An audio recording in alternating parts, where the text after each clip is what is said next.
Om Swastiastu. Hai, saya Nilo Hadilia Dharma Prakyarti dari program Studi Peternakan Fakultas Pertanian Universitas Warmadewa. Di sini saya akan menjelaskan tentang sistem pencernaan darah mamalia. Nah, kita semua tahu hewan vertebrata merupakan reptil yang memiliki kulit yang tebal dan darah yang dingin. Lain halnya dengan mamalia. Mamalia merupakan hewan yang beranak, menyusui, dan memiliki bulu di sekujur tubuhnya. Apa aja sih hewan mamalia itu? Ini dia. Yang termasuk hewan mamalia yaitu paus, anjing laut, banteng, tikus, tupai, monyet, kuda, sapi, hiu, dan lain sebagainya. Mamalia memiliki sistem peredaran darah tertutup. Sistem peredaran darah ini melewati pembuluh-pembuluh darah, di mana jantung sebagai tempat utama dalam pemompa darah ke seluruh tubuh. Darah pada mamalia dibagi menjadi dua, darah mamalia dan plasma darah mamalia. Yang akan kita bahas duluan adalah butir darah mamalia. Yang pertama ada leukosit. Leukosit ini merupakan sel darah putih. Jika dibandingkan antara sel darah merah dan sel darah putih, maka jumlah leukosit lebih sedikit daripada eritrosit, sel darah merah. Hemoglobin tidak terdapat di leukosit. Sel darah putih ini memiliki karakteristik yang transparan, bergerak ke sana kemari seperti ameboid, dan masa hidup leukosit hanya 2 minggu saja. Leukosit meliputi agranulosit dan granulosit. Agranulosit adalah leukosit di mana bentuk sitoplasma tidak seperti granula. Agranulosit terdiri dari limbosit, hanya bergerak lambat dan berguna untuk sistem kekebalan tubuh mamalia. Sedangkan granulosit yaitu leukosit yang bentuk sitoplasmanya memiliki bentuk granula.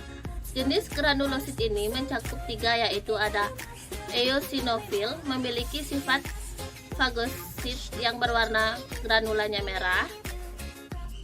Basofil bersifat fagosit, memiliki granula yang berwarna biru. Dan yang terakhir yaitu neutrofil, bersifat fagosit yang berbeda, yaitu warna granulanya yang berwarna merah kebiru-biruan. Yang kedua ada eritrosit. Eritrosit atau lebih populer dikenal di kalangan medis dengan sebutan sel darah merah ini memiliki jumlah paling banyak dibanding leukosit sel darah putih. Eritrosit memiliki fungsi untuk membawa O2 ke seluruh tubuh dan kembali ke paru-paru sambil membawa CO2.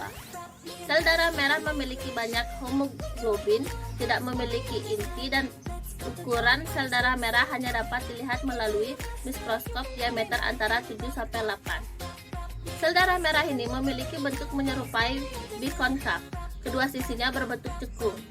Sel darah merah hanya dapat dihasilkan oleh sumsum tulang dan juga dihasilkan dalam tulang yang lainnya. Masa hidup sel darah merah yaitu hanya sekitar 110 hari sampai 120 hari. Yang terakhir ada trombosit. Trombosit atau kepingan darah yaitu bagian darah yang memiliki ukuran terkecil dan berbentuk oval atau bulat. Masa hidup trombosit hanya sekitar beberapa jam saja. Trombosit hanya dapat dibuat pada sumsum tulang tertentu yang sering disebut dengan megakariosit. Trombosit akan bekerja jika hewan mamalia ini terluka, supaya luka yang didapat cepat tertutupi dan sembuh. Yang berikutnya kita akan bahas tentang plasma darah mamalia. Sari-sari makanan mencakup asam amino, gliserin, glukosa, dan asam lemak. Yang kedua ada garam mineral, zat dari kegiatan sel seperti enzim, hormon, dan antibodi.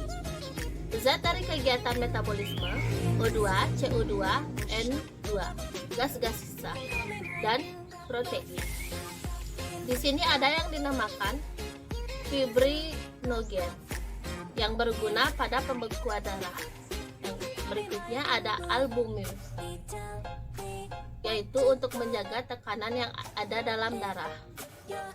Yang berikutnya ada globulin untuk antibodi. Pembuluh darah pada hewan mamalia dapat dibagi menjadi 3, yaitu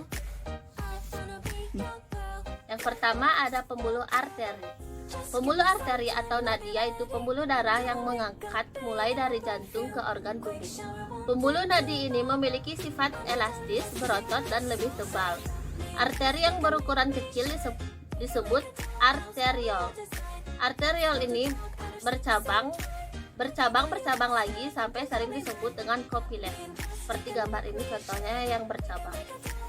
Yang kedua ada pembuluh bali atau vena, yaitu pembuluh darah yang bertugas mengangkut darah dari seluruh tubuh menuju ke jantung. Pembuluh ini sangat vital supaya memastikan darah tetap menuju ke jantung. Di dalam tubuh hewan mamalia, vena adalah pembuluh yang berwarna biru. Selain itu, pembuluh balik memiliki tekanan darah yang lebih kecil ketimbang pembuluh arteri. Yang terakhir ada pembuluh tipis atau kapiler, yang berukuran paling kecil dibandingkan dengan pembuluh darah yang lainnya. Karena ukuran tersebut, beberapa kapiler dapat menembus sampai ke jaringan secara difusi. Molekul oksigen dan karbon dioksida dapat melewati pembuluh kapiler ini. Yang berikutnya ada yang namanya peredaran darah mamalia. Peredaran darah dimulai dari jantung sebagai pemompa darah menuju ke semua tubuh mamalia, lalu kembali lagi masuk ke jantung.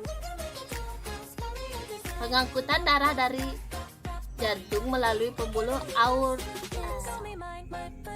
Pengangkutan darah keluar dari jantung melalui aorta, pembuluh nadi yang berukuran besar yang memiliki cabang pendek sebanyak 2. Yang pertama ada cabang pengangkut darah yang mengandung oksigen yang menuju kepala dan lengan. Yang kedua ada pengangkut darah ke berbagai penjuru tubuh hewan mamalia. Jantung adalah satu-satunya organ yang bertugas sebagai pemompa darah. Jika tidak ada jantung, maka darah tidak dapat mengalir dan beredar ke seluruh tubuh.